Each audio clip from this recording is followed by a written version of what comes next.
Hi,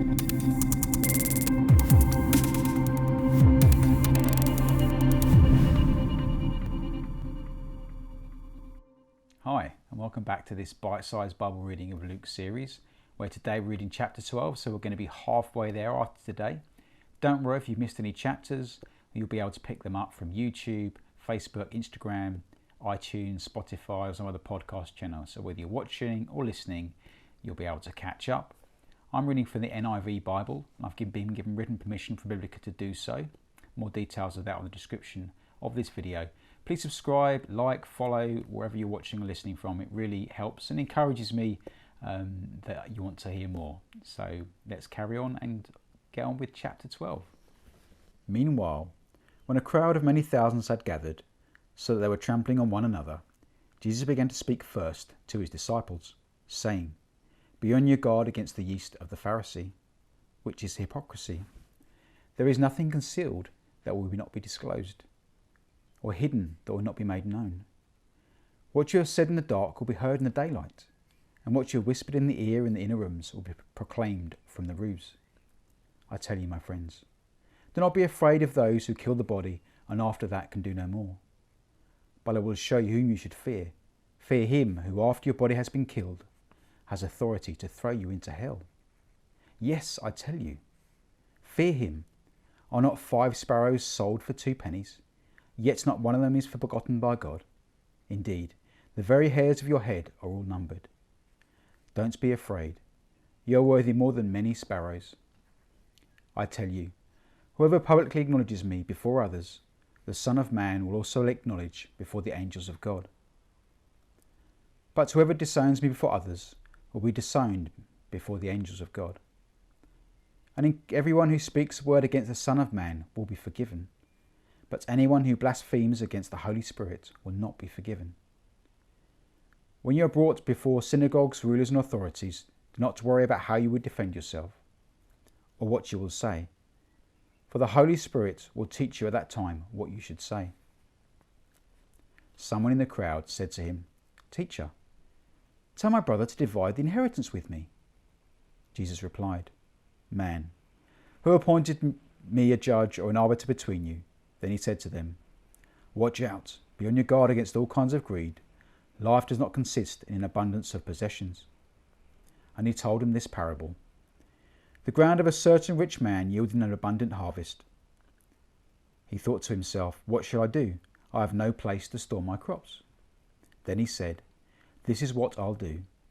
I will tear down my barns and build bigger ones, and there I will store my surplus grain, and I'll say to myself, you have plenty of grain laid up for many years. Take life easy, eat, drink, and be merry."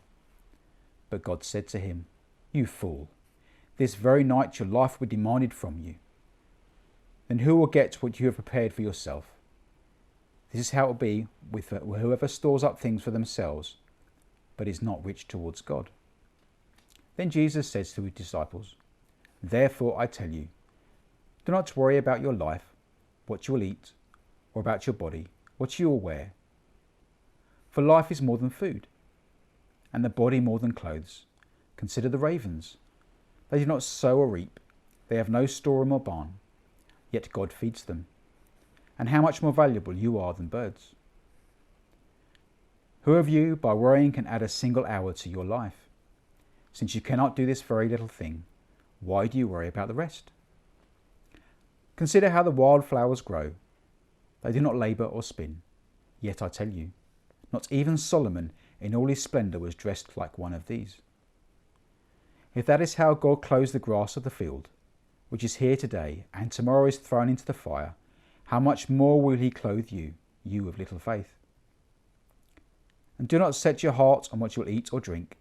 Do not worry about it, for the pagan world runs after all such things, and your Father knows that you need them.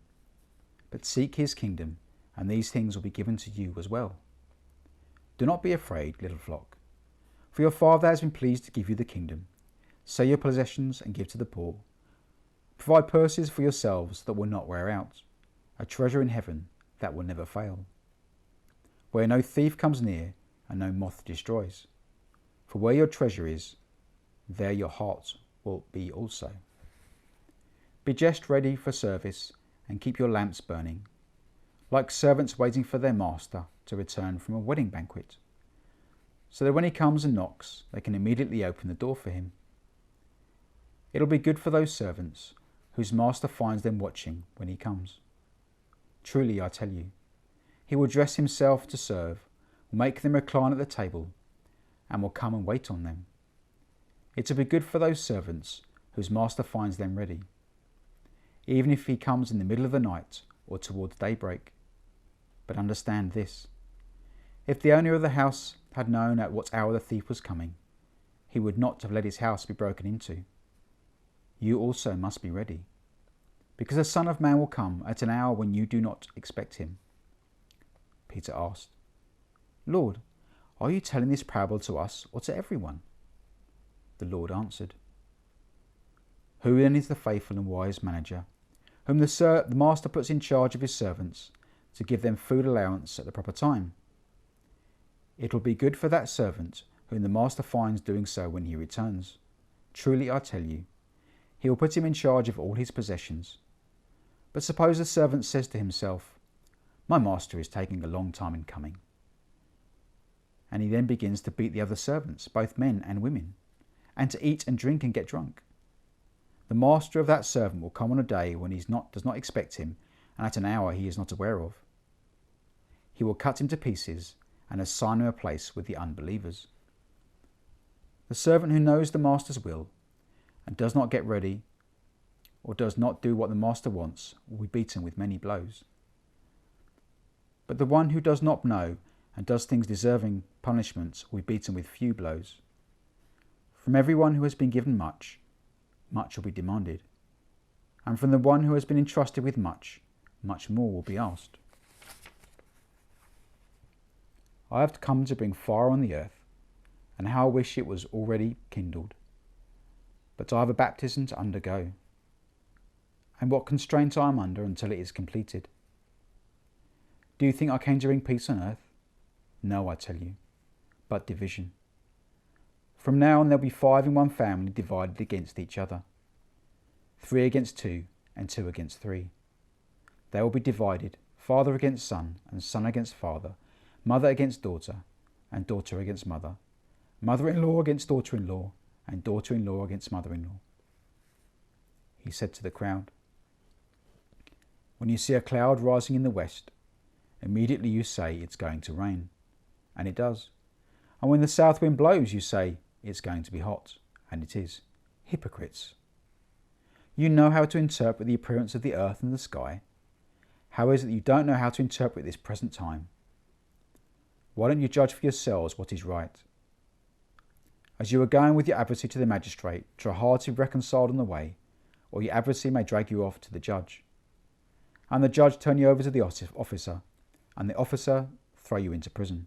I tell you, you will not get out until you have paid the last penny.